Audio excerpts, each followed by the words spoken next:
د جرمني ژبې په دې درس کې هغه فعلونه چې پریپوزیشن لري یعنی ورب میت پریپوزیشن زده کوو لکه denken an warten auf دا څه ډول فعلونه دي له عادي فعل سره څه توپیر لري همدارنګه woran worüber daran darauf darüber دا کلمې څه معنا لري او څنګه کارول کیږي نو د درس تر پایه زما ملتیا وکړئ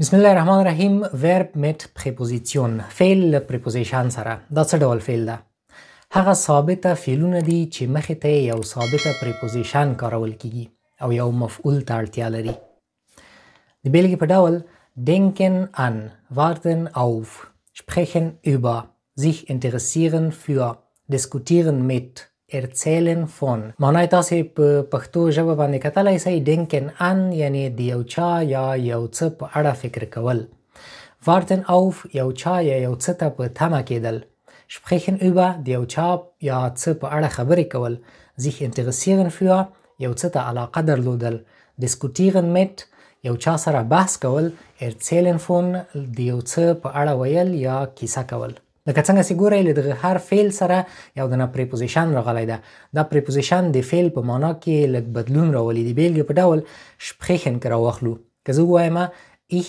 spreche Deutsch یعنی زه آلماني ژبه باندې خبرې کوم خو که زه ووایم ich spreche über Deutsch یعنی زه د آلماني ژبې په اړه باندې خبرې کوم یوازې معنا کې توپیر نه راځي یو څو نورې ډېرې اړینې برخې هم دي چې راځئ ټول په همدې خپرونه کې په تفصیل سره یو په یو زده کړو همدا لومړی فعل راخلو denken an دا فعل اکوزاتیو جوړونکی ده د یو چا یا یو څه په اړه فکر کول یا په فکر کې ګرځېدل یا په فکر کې اوسېدل د بیلګې په ډول ich denke an einen leckeren Döner زه د یو خوندور ډونر کباب په اړه فکر کوم sie denkt immer an ihre Kinder هغه تل د خپلو ماشومانو په فکر کې ده er denkt nur an sich دا یوازې د خپل ځان په فکر کې ده له دې مثالونو به تاسو ته واضح سوي چې دا فعل هم د هر بل فعل په څیر باندې یو عادي فعل ده یوازې توپیر همدومره ده چې یو پریپوزیشن او یو مفعول ته حتما اړتیا لري د پریپوزیشن له دو سره ثابت وي موږ له هر فعل سره هر پریپوزیشن نسو کارولی denken an یوازې له همدغه پریپوزیشن سره کارول کیږي خو فرق په دې کې ده چې کله موږ وغواړو د دې فعل په اړه باندې سوال وکړو له یو چا نه درځئ چې په تفصیل سره یې وګورو همدغه دوه جملې لږ په تفصیل سره راسپړو ich denke an einen leckeren Döner زه د یو مزهدار ډونر په اړه فکر کوم دلته د یو شي په اړه فکر کوم او لاندنۍ جمله کې sie denkt immer an ihre Kinder هغه تل د خپلو ماشومانو په فکر کې ده دلته د ماشومانو یا د خلکو په اړه باندې فکر کول دي کله هم چې زه غواړم د دې په اړه پوښتنه وکم یعنی که زه دا جمله ووایم او یو څوک له ما پوښتنه وکړي چې د څه شي په اړه فکر کوي دا به څنګه وایم was نسم ویلی په دې جمله کې was wer wenn او wem نه کار نسم اخیستی دلته د wo پلوس پریپوزیشن هر پریپوزیشن راغلی وو لکه په دلته د denken an فعل کې د an پریپوزیشن راغلی نو wo له an سره یو ځای کیږي د دې لپاره چې دا سم تلفظ کړی سو ان په وکال توري باندې پیل شوی نو یو اضافه ا اور اضافه کیږي woran denkst du د څه په اړه فکر کوي عادي فعلونو کې موږ was ویلی سو خو په دې فعل کې was نسو ویلی دې فعل کې پریپوزیشن راغلی نو woran وایو جواب ده an einen leckeren Döner یا دا بل مثال ته پام وکړئ sie denkt immer an ihre Kinder an wenn د چا په اړه فکر کوي an wenn که چیرې د شخص لپاره یا د خلکو لپاره راته بیا پریپوزیشن پلوس wenn راځي که چیرې اکوزاتیو وو wenn که چیرې داتیو وو wem an wenn denkt sie immer هغه د چا په اړه تل فکر کوي یا د چا په فکر کې ده جواب ده an ihre Kinder د خپلو ماشومانو په فکر کې یا بل مثال warten auf یو چاته یا یو څه ته په تمه کېدل ده هم اکوزاتیو جوړونکی فعل ده ich warte auf deine Antwort زه ستا ځواب ته منتظر یم er wartet auf seinen Opa هغه خپل بابا ته منتظر ده په تمه ده Beeile dich. عجله وکړه. Der Zug wartet auf dich nicht. اورګاډی تا ته په تمه کېږي نه. دا جملې سوالیه ته څنګه اړوی سو؟ راځئ دغه دوه راواخلو. یوه یې د یو شي په اړه پوښتنه کړې، بل یې د یو کس په اړه پوښتنه کړې. wo auf. wo له auf سره یوځای کېږي، د یو شي په اړه پوښتنه کېږي. worauf wartest du. د څه شي په تمه یې؟ auf deine Antwort. ستا د جواب په تمه. Er wartet auf seine Opa کېږي auf wenn. auf wenn wartet er. هغه د چا په تمه ده؟ auf seinen Opa. د خپل بابا په تمه. نو تر دې ځایه تاسې پوه شوئ چې د شیانو لپاره wo له همغه پریپوزیشن سره یوځای کېږي، لکه woran، worauf، worüber، wofür، womit، wovon او همداسې نور، چې دا بیا داسې معنا ورکوي لکه an was، auf was، über was، für was. که تاسې په جمله کې د woran پر ځای یا د worauf پر ځای an was یا auf was هم وکاروئ، ستاسې مقابل لوری بالکل پوهیږي چې تاسې منظور څه شی ده او د څه په اړه پوښتنه کوئ، خو دا ډیر نه کارول کیږي. همدغه woran او worauf ډیر زیات کارول کیږي او ډیر عام ده.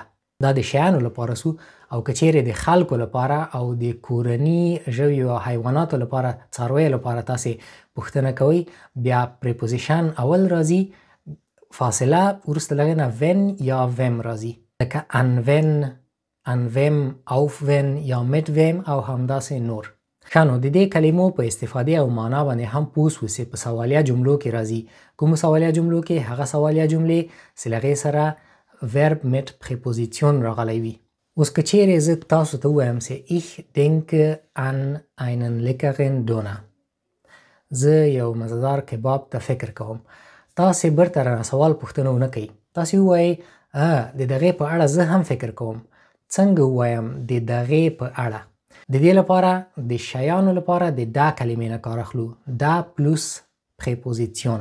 د بیلګې په ډول daran، darauf، darüber، dafür، damit، davon او همداسې نور. د خلکو لپاره بیا اول پریپوزیشن راځي، وروسته له هغه نه د هماغه کس ضمیر راځي یا پرونومنز، لکه an ihn، an ihm، an sie، auf sie یا mit dir. که چیرې اکوزاتیو جوړونکی یو اکوزاتیو ضمیر، او که چیرې داتیو جوړونکی یو فعل نو داتیو ضمیر راځي. درځئ چې دا موضوع په مثالو کې وګورو. د بیلګې په ډول ich denke an die Prüfung، زه ازموینې ته فکر کوم. بل نفر څه وایي؟ daran denke ich auch، دغې ته زه هم فکر کوم. بله بیلګه ich möchte über mein Gehalt sprechen، رئیس ته دې وایي زه غواړم د خپل معاش په اړه خبرې وکړم. رئیس دې درته وایي darüber haben wir gestern gesprochen oder، دغې په اړه خو موږ پرون خبرې کړې وای، همداسې نه ده؟ یو بل حالات کې هم له دې کلمو نه موږ کار اخیستلی سو، لکه په دې مثال کې وګورئ. یو نفر غږ کوي hey Lisa woran denkst du؟ hey Lisa څه شي ته فکر کوې؟ لیزا څه وایي؟ ich denke daran، زه د دې په اړه فکر کوم was ich am Wochenende machen soll، چې د اونۍ په آخره کې څه وکم. دلته Hauptsatz Nebensatz راغلی. یا بله بیلګه worüber spricht ihr، تاسې د څه په اړه غږیږئ؟ wir sprechen darüber، موږ په دې اړه غږیږو wie wir eine Pizza backen können، چې څنګه یوه پیتزا پخولی سو. او دا کلمې په یو بل حالات کې هم کارولی سو. که چیرې له موږ نه کوم څوک یوه پوښتنه وکړي او موږ نه غواړو چې هغه پوښتنه ورته ځواب کړو یا ډیره مهمه نه وي، بیا داسې وایو. د بیلګې په ډول warum hast du es gefragt، ولې دې دا پوښتنه وکړه؟ که نه غواړې ځواب ورکړې darum، همداسې. یا worüber spricht ihr، د څه په اړه تاسو خبرې کوئ؟ که نه غواړئ ځواب ورکړئ وایئ darüber، همداسې. خو پام مو وي چې دا جواب احترامانه او رسمي نه ده.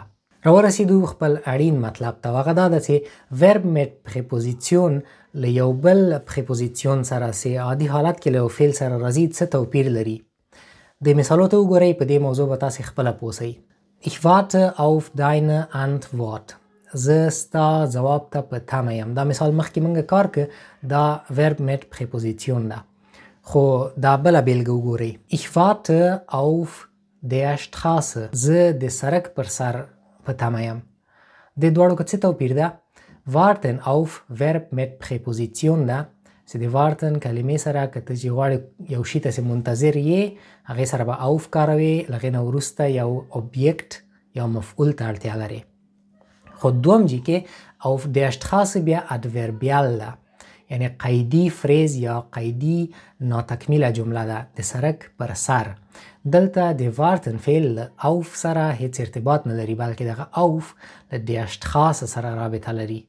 لومړی جمله که سوالیت اړو نو worauf ورته کارو، او دغه دومه جمله که سوالیت اړو wo ورته کارو، یعنی کوم ځای کې wo wartest du auf der Straße. د نورې بیلګې په دې ډول دي. Ich warte an der Straße.